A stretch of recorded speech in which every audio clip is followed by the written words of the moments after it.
आज क्या हुआ है। 26 मई को अगली सुनवाई होगी। इस पूरे मामले में सबसे बड़ा आज का अपडेट यही है, कोर्ट में यह हुआ कि 26 मई को अगली सुनवाई की तारीख दे दी गई। सर्वे रिपोर्ट पर दोनों पक्षों की आपत्तियां भी मांगी गई हैं कोर्ट की तरफ से। मुस्लिम और हिंदू पक्ष अपनी आपत्ति दर्ज करें। मुस्लिम पक्ष की याचिका पर भी सुनवाई होगी। कोर्ट ने यह कहा है सर्वे रिपोर्ट का वीडियो, फोटो दोनों पक्षों को दी जाएगी और फिर उनकी जो आपत्तियां हैं वो एक एक करके दर्ज करवा सकते हैं। तो आज कोर्ट में यह हुआ है, यानी ज्ञानवापी मामले में 26 मई को अगली सुनवाई होगी। इस बीच दोनों पक्षों से सर्वे पर कोर्ट ने 1 हफ्ते के भीतर आपत्ति भी मांगी है। मुस्लिम पक्ष का कहना है कि आज किसी की हार जीत नहीं हुई। इसी के साथ ज्ञानवापी मामले में 26 मई को अगली सुनवाई होगी। लगातार इस बड़ी खबर पर हम बने हुए हैं और दोनों पक्षों से सर्वे पर कोर्ट ने 1 हफ्ते के भीतर अपनी आपत्ति मांगी है। मुस्लिम पक्ष का कहना यह है कि आज किसी की भी हार जीत नहीं हुई। 26 तारीख को कोर्ट ने कहा है कि जो उनकी एप्लीकेशन है, चाहे उसको मेंटेनेबिलिटी कह लीजिए, चाहे 7/11 कह लीजिए, चाहे प्लेसेस ऑफ वर्शिप एक्ट कह लीजिए, उसकी सुनवाई 26 तारीख से होगी मुस्लिम पक्ष की। और साथ ही साथ जो हमने मांग की थी कि कमीशन रिपोर्ट पे ऑब्जेक्शंस इनवाइट किए जाएं, तो कोर्ट ने कहा है कि जो पहले का ऑर्डर है वो इस समय प्रभावी है और इसलिए कमीशन रिपोर्ट पे 1 हफ्ते का समय दिया है दोनों पक्षों को अपना जवाब दाखिल करने। आदेश ये आया है कि पोस्टुलेता के आधार पर पहले सुनवाई होगी कोर्ट में 26 तारीख को। 26 से स्टार्ट होगी सुनवाई, बस इतना ही आदेश और कोई आदेश नहीं। आप लोग भी चाहते थे ना 7/11 वाले? हाँ, हर लोग हर मुकदमे में यही चाहता है कि पहले ये उस मुकदमा चलने योग्य हो, उसकी सुनवाई हो जाए, तभी मुकदमे को आगे बढ़ाया जाए।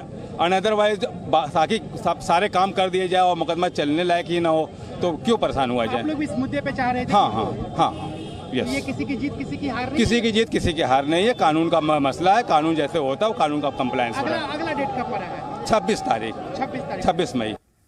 तो सुना आपने, मुस्लिम पक्ष का साफ तौर पर कहना है यानी आज किसी की जीत किसी की हार नहीं हुई है। 26 मई यानी अगली तारीख दे दी गई है सुनवाई के लिए। तो ज्ञानवापी केस में आज क्या हुआ एक बार फिर से आप समझ लीजिए। 26 मई को इस पूरे मामले की अगली सुनवाई होनी है। मुस्लिम पक्ष की अर्जी पर सुनवाई होनी है। सर्वे रिपोर्ट पर आपत्ति की इजाजत दी गई है, यानी मुस्लिम पक्ष और हिंदू पक्ष दोनों अगर किसी प्रकार की कोई आपत्ति है सर्वे रिपोर्ट पर वो दर्ज करवा सकते हैं। सर्वे की तस्वीरें दोनों पक्षों को मिलेंगी क्योंकि ये आपत्ति से जुड़ी हुई है, यानी अगर किसी प्रकार की कोई आपत्ति है तो उसे जस्टिफाई करने के लिए जो फोटोज और वीडियो लिए गए थे सर्वे के दौरान वो दोनों पक्षों को मुहैया कराए जाएंगे।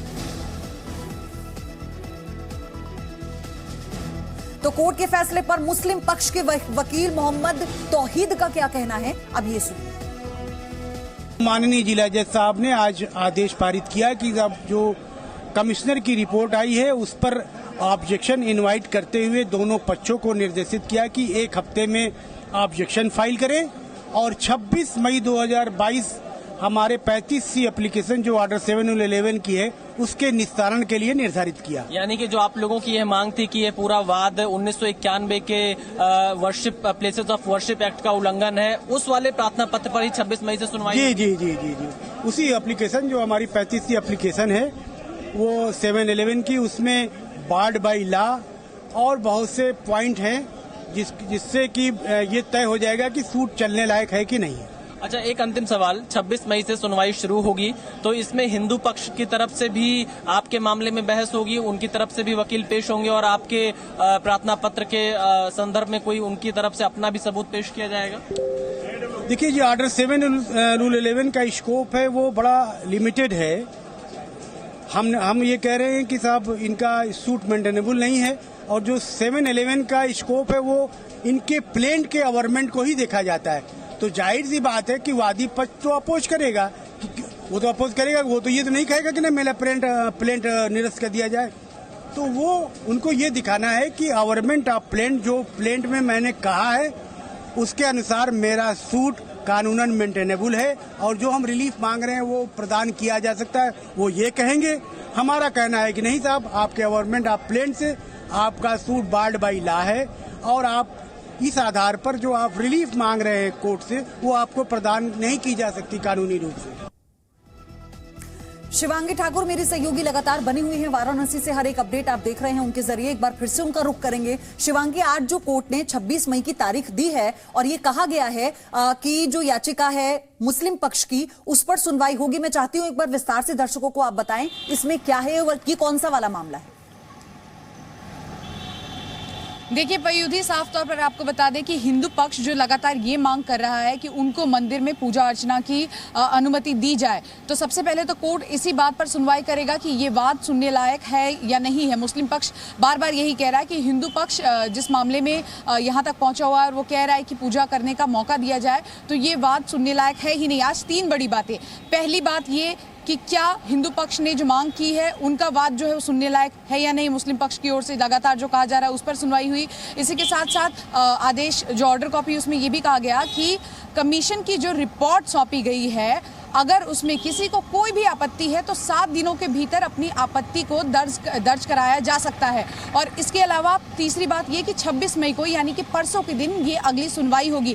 इस सुनवाई के बाद जब तमाम पक्ष बाहर आए, चाहे वो हिंदू पक्ष हो चाहे मुस्लिम पक्ष हो, हमने उनसे बातचीत की। साफ तौर पर वो कहते हैं किसी की जीत नहीं हुई, किसी की हार नहीं हुई, वो इसलिए क्योंकि अगली तारीख दे दी गई है। अब ऐसे में ये देखना होगा कि जहां एक तरफ तमाम याचिकाएं, सुप्रीम कोर्ट ने साफ तौर पर कहा था कि पहले जो पेंडिंग याचिकाएं हैं उस पर सुनवाई की जाए, उसके बाद जो नई याचिकाएं हैं उस पर सुनवाई की जाए। तो ऐसे में जो जज साहब हैं खुद ये कह रहे हैं कि अब 26 मई को सबसे पहले मुस्लिम पक्ष ने जो ऑर्डर 7 रूल 11 वाला पूरा मामला है उसको 26 मई को सुना जाएगा।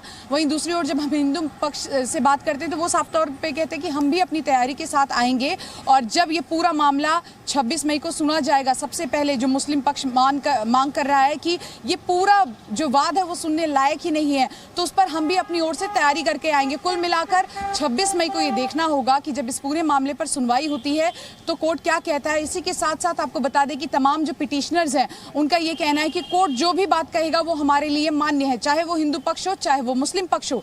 याचिकाकर्ता महिलाओं से भी हमने साफ तौर पर बातचीत की है और वो महिलाएं भी यही कह रही है कि आज जितनी भी बातचीत हुई, कल जो भी सुनवाई हुई, 45 मिनट तक सुनवाई हुई और दोनों ही पक्षों ने अपनी अपनी दलीलें दी और जो कुछ भी आज आदेश में जज साहब की ओर से दिया गया है वो उसका सम्मान करते हैं, उसको मान्य करते हैं और इंतजार करते हैं कि 26 मई को अब ये पूरा मामला है जो कोर्ट में हुआ। मुस्लिम पक्ष ये कहता है कि कोई हार कोई जीत नहीं हुई और ये देखना होगा कि 26 तारीख को अब क्या होता है।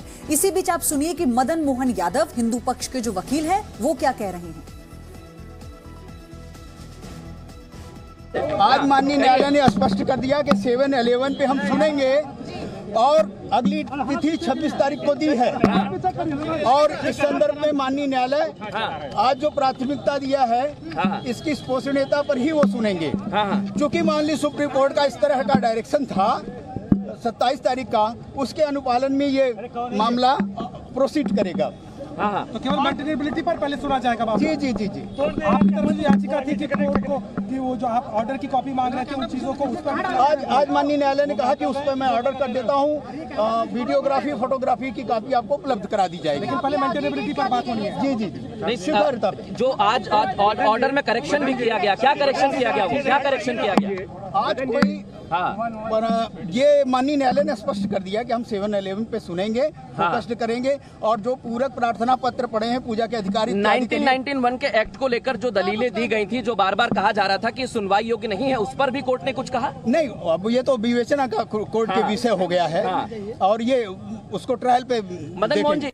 Presenting B News app available on Google Play and App Store. Download it now.